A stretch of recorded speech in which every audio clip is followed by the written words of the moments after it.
Welcome back. Let's take a moment to celebrate.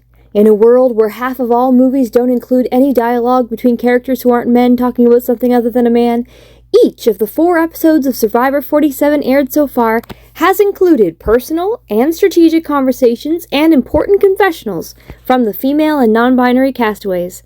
Survivor is a feminist text. The first scene I want to highlight this week, though, is weirdly dark. As you watch the clip, notice the tense violin music. Hey, Sue. Hey, how's your walk? Good. Are you okay? Yeah, I'm just chilling. Yeah, but I'm good. I just wanted to chill for a little while and just, I don't know. Is your chin okay? Yeah, I think I probably fell. Did you fall? I was playing with the machete. I'm good. It's okay. Is that blood in your hair? Where did you cut yourself? I'm okay. I didn't cut myself. I just did something stupid. I'm fine.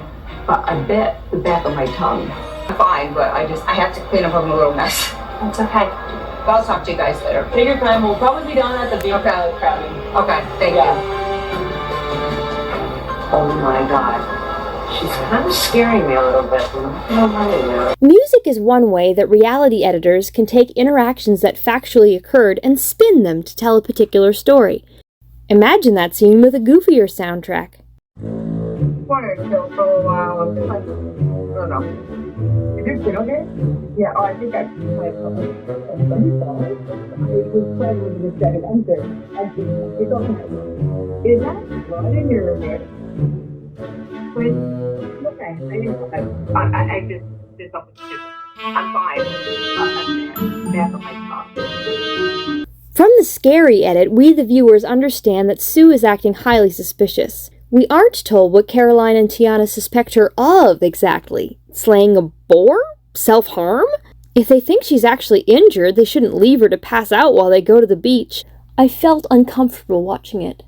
The incident that led to this unsettling scene was Sue finding an idol. I love that for her, and especially appreciate that she doesn't plan to tell Gabe about it. Sue has given me every piece of knowledge that she has in this game. Not one person will ever know I have a hidden immunity idol. She is no wounded bird. Just before finding the idol, though, Sue, ever the girl boss feminist, has a confessional where she contrasts the respect that she feels owed to as a pilot with her tribe mates seeing her as a mother and a grandmother.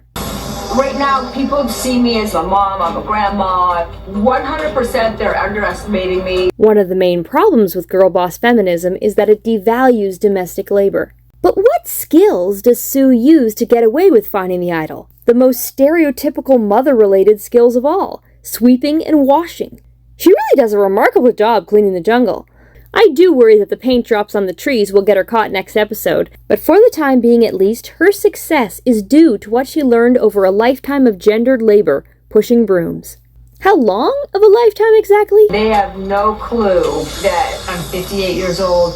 How old are you, Sue? 45. Why is Sue lying about her age? In the first episode, she announced her intention to get to the end and then reveal her true age in her final speech. If she does get to do that, I'm very curious how it will be received.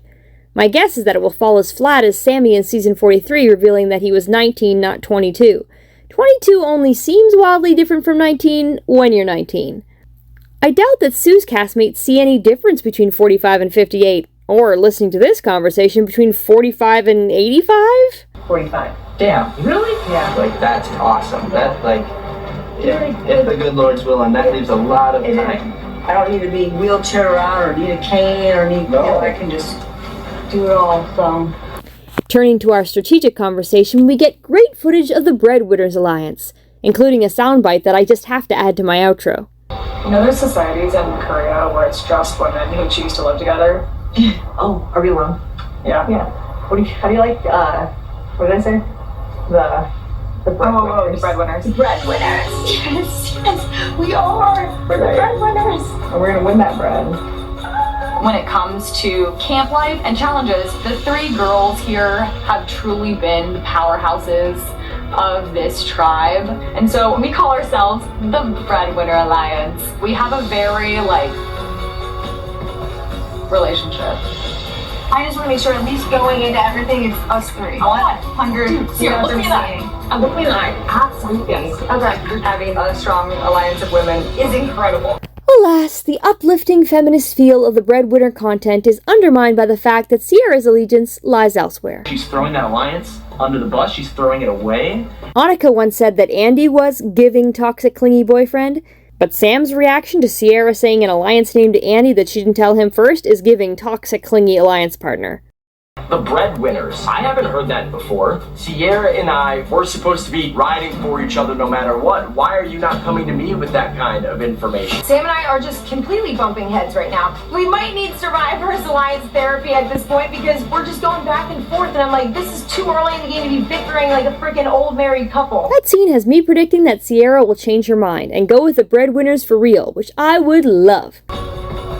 Props to Sierra, by the way, for asking in this episode the exact same question I asked last week regarding the Sam-Sierra showmance theory. Why was that a theory about Sam and Sierra specifically? Why not Rome and Genevieve? Like, why is it that we're dating? Why couldn't you be dating Ani? My answer was racism. Sam was more diplomatic. Aesthetic. She said it's Ken and Barbie and Get out of here. The most important confessionals of the episode come from my neighbor, Genevieve. Rome and I have a really good relationship and are very close, but it's also a complicated relationship for me to navigate because he's such a big personality and does rub people the wrong way. Because Rome has ruffled all these feathers that it's like I can only make the case for Rome so many times before it ends up being a case against me. But it wasn't like a malice thing, like Keyshawn for your name out there, like I promise. Does Genevieve sound believable? Rome going home is Keyshawn's plan, and I am a bossy type A woman, and I don't want to just be going along with plans, especially if they're not in my best interest. Like, Rome is an asset for me in this game, and he's ruffling people's feathers, but not mine. So maybe it's time to stop going along with Keyshawn's plan and make Keyshawn the plan. The move was brilliant, leaving her at the absolute center of Lavo. But for the purposes of this channel, the most interesting bit is her describing herself as a bossy type A woman. Last week, I praised the gender-neutral language of the Sam-Annika conflict. I focused on the words that Sam uses about Annika, but hearing this makes it clear that I should also have noted how Annika describes herself. I'm a project manager, true at heart. My head cannot help but say, hey guys, these are the steps that need to happen in order to get from A to Z. Annika thinks of herself as a project manager, not a bossy type A woman. I refer you to this blog for an interesting discussion of how gendered the word bossy is. And then of course there's woman. Gender identity is one part of identity. If Genevieve and Sue experience their womanhood as more central to who they are than Annika does, or just as more salient to their survivor game than Annika does, that is not necessarily a bad thing. But I have questions for Genevieve about her choice to call herself bossy. Is she reappropriating a term that was used to disparage her? Does she feel good, bad, or neutral about her tendency to assert her own will? I also have questions for the Survivor editors. Annika is constantly shown voicing her opinions about what her tribe should do. We've been sawing it, that's been more successful, Sam. Genevieve has had zero content like that. Does Genevieve's self-described bossiness exist only in her own head? Or is it scattered on the cutting room floor? Did they include so little Genevieve content in the first 3 episodes so that viewers would wrongly perceive her as a type B agreeable woman? And was the purpose of that to make this episode as shocking as it was? I wonder. Here's the Taylor Swift's honest truth. You know, there's societies in Korea where it's just women who choose to live together. This is Survivor. Nothing's ever so cookie cutter. Oh, boys and girls. Right.